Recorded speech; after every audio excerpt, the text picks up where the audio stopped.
আমাদের সুভাষচন্দ্র বসুর মূর্তি বসানোই ভালো সত্যি। আচ্ছা, উনি আমাদের দেশ স্বাধীনের বিশাল ভূমিকা, ওনার তো বিশাল ভূমিকা দেশ স্বাধীনের জন্য। এখানে ওই মূর্তি বসলে কতটা মানুষ ভালোভাবে নেবে? শ্রীরাম লোকের নেতাজিকে চাইছে। আচ্ছা, আপনার নাম? দেবাশিস ব্যানার্জি। যেরকম ধরুন বিবেকানন্দ হতে পারেন, হ্যাঁ, মানে কোনো মহর্ষি আর আচ্ছা আচ্ছা। রবীন্দ্রনাথ ঠাকুর আমাদের এখানে কোথাও নেই, আমি কোথাও দেখিনি, উনি থাকতে পারেন, বিবেকানন্দ থাকতে পারেন। তো আমি শুনেছিলাম একটা, কিন্তু আমি ব্যক্তিগতভাবে পলিটিক্যাল কোনো ব্যক্তিত্বকে বসানো হোক, এটা আমি একদমই মানে পছন্দ করছি না। কাকে চাইছেন আপনি? কাকে ফেভার করছেন? বিবেকানন্দ হলেই ভালো হতো। বেশ, মনীষী। হ্যাঁ, আচ্ছা, আপনি কি এখানে থাকেন? আমি স্থানীয় বাসিন্দা? হ্যাঁ, স্থানীয় বাসিন্দা। ও, আপনি বিবেকানন্দকে চাইছেন? হ্যাঁ, আমি চাইছি। আচ্ছা, আপনার নাম? আমার নাম চন্দ্রা রয়। ঠিক আছে। থাকেন কোথায়? আমি থাকি রূপনারায়ণপুর ফকরাডি। তাহলে ভালো হয় আপনাদের। নেতাজি সুভাষচন্দ্র বসুর মূর্তি বসালে ভালো হবে। স্বাধীনতা সংগ্রামী পুরোধা মানে গণেশ তিলক, কেন বসাতে চাইছেন ওই মূর্তি? ওর স্মৃতিটা থেকে যাবে। ভালো ওনাকে বসালে যাতে কোনো রাজনৈতিক এখানে পক্ষপাতিত্ব হবে না, ওনাকে বসালে আমরা মনে করি। চৌমাথাতে কোন মূর্তি বসালে ভালো হয় আপনাদের বলে? নেতাজি সুভাষচন্দ্র বসু। কাকে চাইছেন? নেতাজিকে? 100% নেতাজি। আপনি কোথায় থাকেন? রূপনাথ। আচ্ছা, আচ্ছা, নেতাজি নেতাজি নেতাজিকে চাইছেন? একদম। কাকে দিলে ভালো হয় বলে মনে হয়? সুভাষচন্দ্র হলে ভালো হয়। আচ্ছা, আপনি কি এখানে থাকেন? হ্যাঁ, এখানে উনি দেশ স্বাধীন করেছে, ওনার জন্যই দেশ স্বাধীন হয়েছে, ওই জন্যই আচ্ছা, তো রূপনারায়ণপুরে ওনার মূর্তিকে আপনারা চাইছেন? আমার মনে হচ্ছে এটা হলে ভালো হয়। আর আপনার নাম? আমার নাম পিঙ্কু দাস। ঠিক, ভালো হয় আপনাদের বলে মনে হয়? আমাদের বীর যোদ্ধা নেতাজি, আচ্ছা, নেতাজি আরও ভালো লাগবে। নেতাজি হলে ভালো হয়।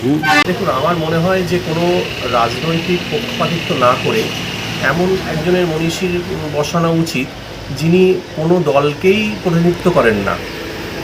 তিনি যত বড়ই মনীষী হোক না কেন, আপনি যদি বলেন যে সুভাষচন্দ্র বোস, গান্ধীজি বা ধরুন নেহেরু বা যারা আছে তাদেরকে না বসিয়ে আমরা এমন মনীষী বসাই যেমন ধরুন রবীন্দ্রনাথ ঠাকুর, কাজী নজরুল ইসলাম, এই সব মনীষীদের যদি আমরা বসাই তাহলে এরা মানে রাজনৈতিক পক্ষপাত পুষ্ট নন ওরা।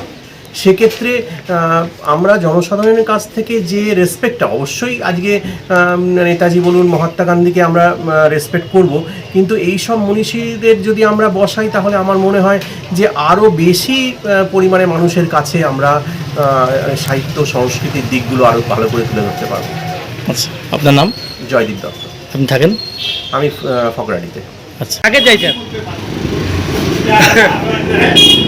নেতাজি। নেতাজি। আচ্ছা, আপনি কি এখানে থাকেন? হ্যাঁ, রূপনারায়ণপুর। এই নেতাজিকে বলছেন, তার কারণ মানে নেতাজি ভালো লাগে আপনার? না, দুজনই ভালো লাগে।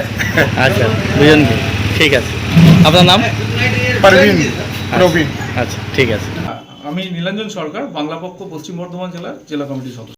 আপনাদের বাংলার পক্ষ থেকে এই যে আমাদের রূপনারায়ণপুর চৌমাথায় যে একটা স্ট্যাচু বসানোর কথা রয়েছে, তো সেটাতে আপনাদের কি মতামত যে কোন মনীষী বা কার প্রতিকৃতি বসালে ভালো হয়? বাংলা পক্ষের কাছে কয়েকদিন ধরেই এলাকাবাসী অনেকেই জানাচ্ছেন যে আমাদের এই যে ত্রিকোণ পার্কটা যেটা ছিল টাউন মোড়ে, এটাকে উঠিয়ে দিয়ে এখানে নতুন করে সাজানো হচ্ছে এবং গান্ধীজির মূর্তি আর কি স্থাপন করবেন বলে প্রশাসন চিন্তা করেছেন।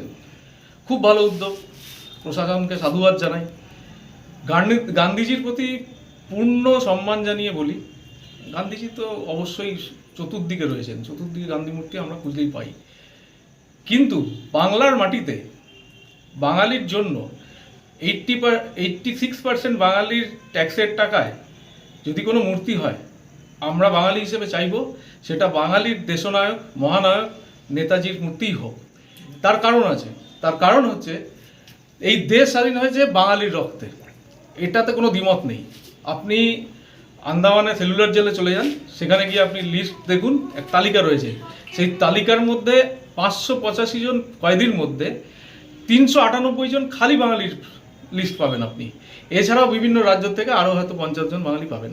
তো একদম জলযন্ত্র প্রমাণ যে বাঙালির রক্তে দেশ স্বাধীন হয়েছে।